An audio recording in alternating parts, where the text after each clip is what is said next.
we'd like to be able to integrate a function f over a curve more general than just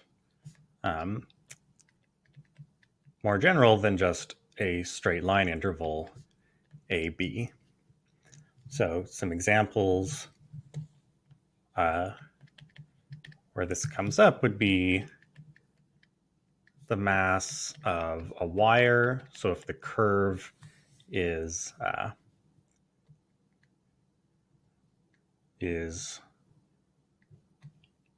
giving the shape of a wire in space, or if it's the trajectory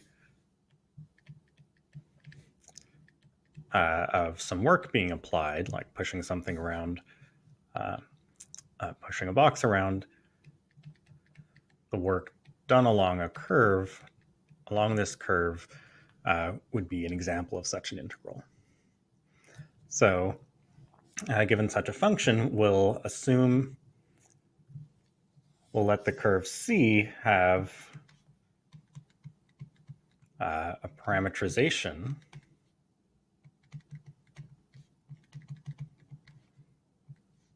R of t equals, let's say, g of t I plus h of t j plus k of t k, where we take t between some numbers a and b.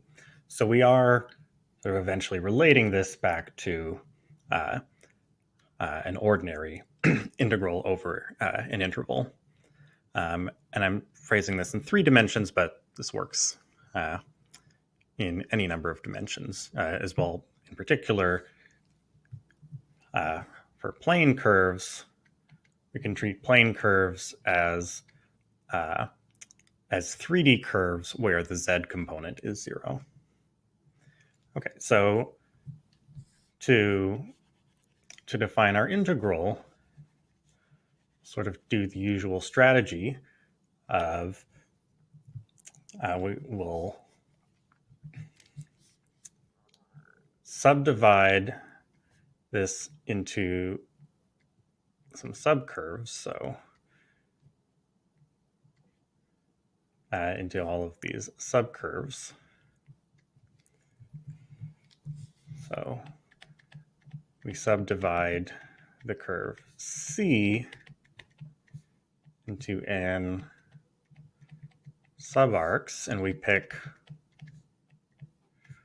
sample one point, xk, yk, zk, from each. So maybe this is x1, this is x2, this is x3, x4, x5, x6. And then we define the Riemann sum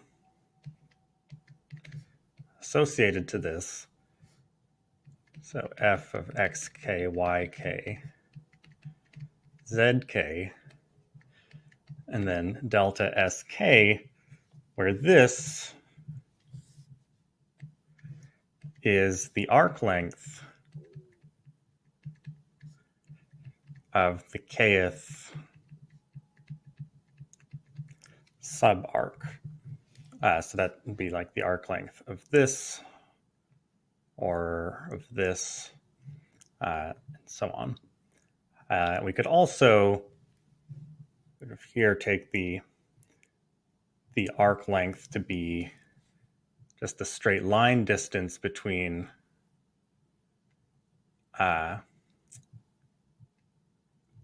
these different segments, with the understanding that when we take sort of the limit is going to infinity, that this will also converge to the correct arc length.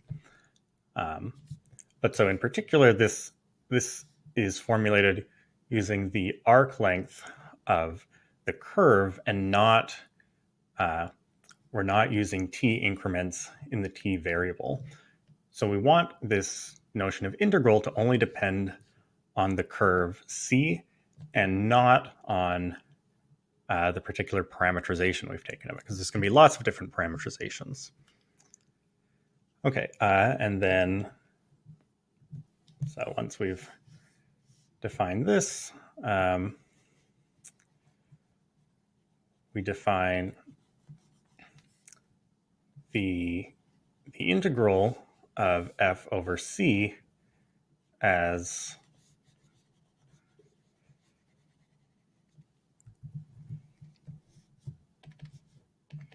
the limit as n goes to infinity of this, where we also insist that the length of the subarcs is going to 0, so getting finer and finer and finer.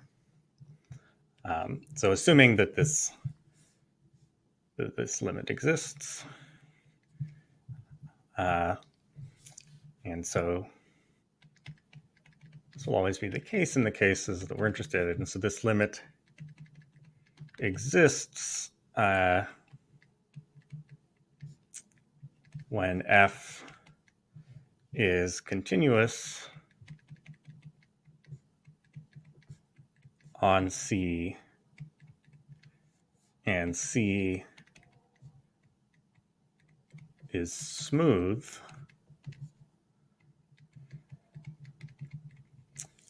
meaning, so the property of being smooth doesn't depend on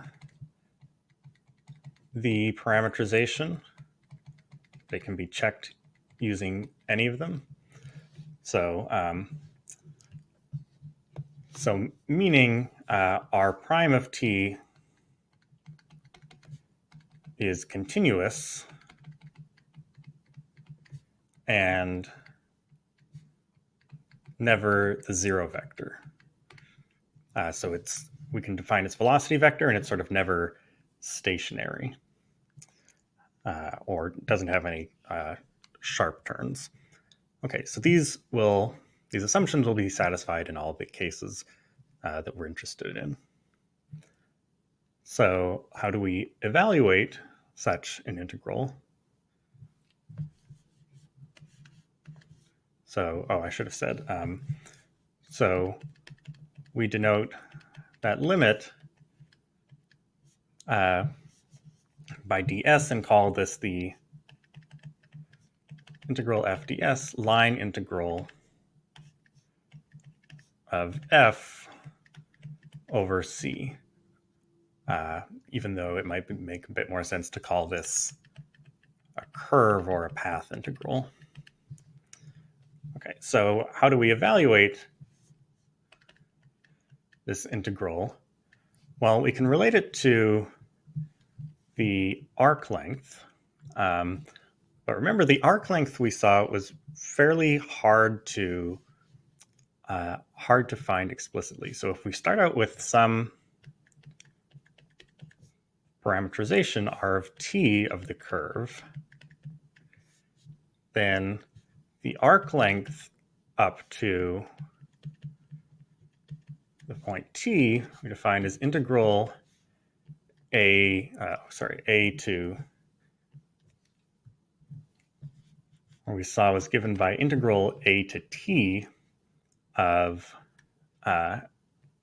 magnitude r prime of tau d tau. So now using a different letter for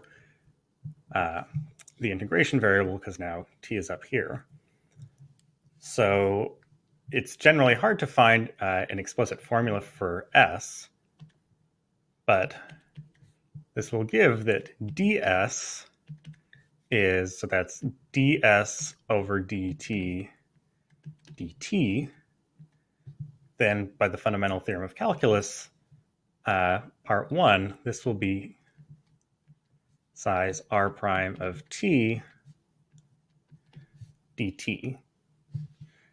So given any parameterization of it, not necessarily the arc length parameterization, which would be hard to find, we can evaluate this as the ordinary integral from a to b f of r of t times magnitude r prime of t dt. And let me mention this is this term, or not the whole part, just the part inside. So r prime of t is often denoted v of t for velocity. So let's we'll do some examples, but first I want to mention one final property of this definition.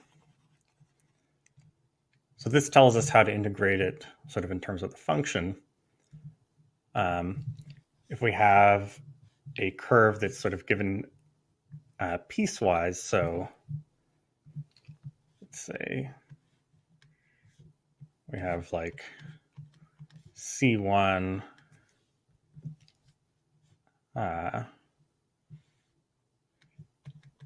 C2